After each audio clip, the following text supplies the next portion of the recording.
Smart City ka vënë në funksion një qendër të re moderne monitorimi, e cila do të mbështetet nga projekti Smart City me qëllim rritjen e eficiencës së administrimit të territorit dhe përmirësimin e reagimit institucional në kohë reale.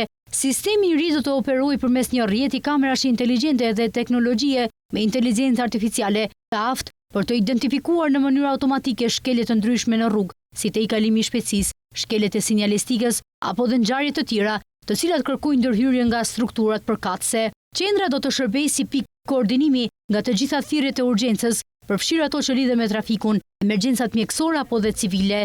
Të gjitha informacionet do të mblidhen nga terreni, do të përpunohen në kohë reale dhe do të përcillen njësive përkatëse në mënyrë që ndërhyrja të jetë sa më e shpejtë dhe saktë. Përmes këtij sistemi, synohet të reduktohet nevoja për pika fizike e kontrollit në rrugë, pasi komunikimi dhe njoftimi i strukturave do të bëhet përmes sistemit të integruar të kamerave dhe sinjalizimeve të automatizuara. Po ashtu, pritet të përmirësohet menaxhimi i burimeve dhe të rritet përgjegjësia institucionale ndaj qytetarëve.